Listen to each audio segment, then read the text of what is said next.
Hey, it's Martin here, and I recently just got sent the new iLoudMicroMonitorPros from Akai MPC, and yeah, I'm really looking forward to getting into them. Take a look.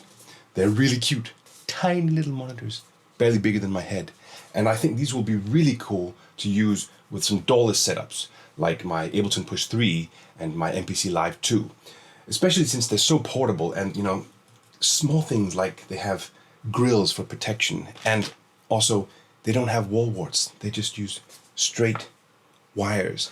All those kinds of small details are going to end up to something that's quite useful in my tiny studio. One thing I'd just like to mention before we jump over to the Dawless setups is that I actually own and bought a pair of iLoud's MTM Pros, and these are the slightly larger versions that also have the ARC self-calibration system, and they work really well in my semi-treated studio.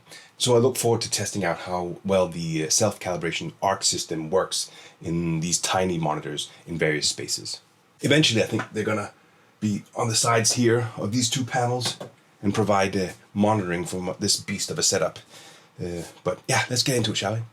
All right, so now we're in my living room, and it's of course completely acoustically untreated and quite messy, in fact. I've got my Ableton Push 3 set up with the iLoudMicroMonitorPros, and I'm just going to listen to a beat I made earlier, and then I'm going to do a calibration and listen to it again. And then I'll just sort of talk about the subjective differences. The bass on these monitors for their size is quite wild.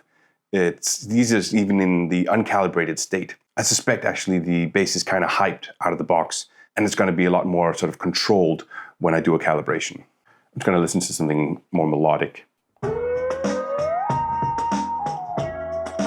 These monitors kind of look like old PC monitors you used to get back in the 90s. So the sound that comes out of this is really sort of surprising because it's very full range and it's very sort of hard hitting. Anyway, I'm going to do a calibration with the ARC microphone that comes in the box, and then just talk a little bit about the differences in sound. Right, so now I position the ARC microphone in the listening position. Then you should just press and hold to calibrate. Right, so I just did the calibration on the seating position here. The microphone was behind my neck, really. And now I'm going to listen to how it sounds.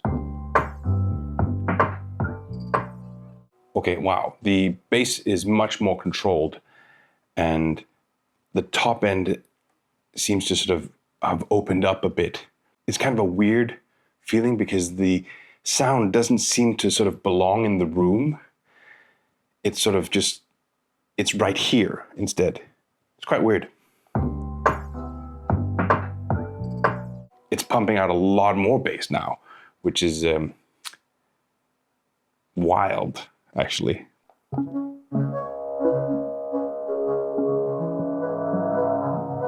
The stereo middle, the phantom middle signal is a lot more centered now. That's very useful. It's quite useful. Anyway, let's try another setup. All right. So I've come out here to my garden, obviously, and I've brought one of the iLoud monitors with me, and it's powered by a USB power supply. And so this is kind of completely portable.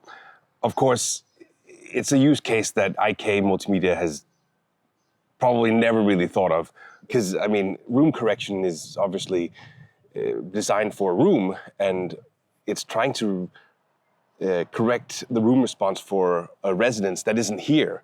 But I ran the calibration procedure on it, and it's pumping out a lot of bass now. And before you say this is not really a useful setup at all, I actually quite like it. I've always really enjoyed coming out into the garden and then using the built-in speakers, but this is much more full range. I actually thought of a situation that this would be very useful for while setting up, and that is recording impulse responses.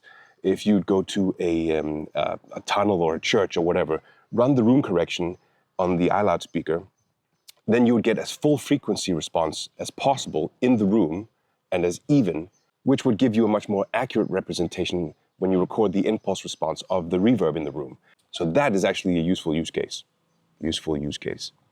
Yeah, useful use case.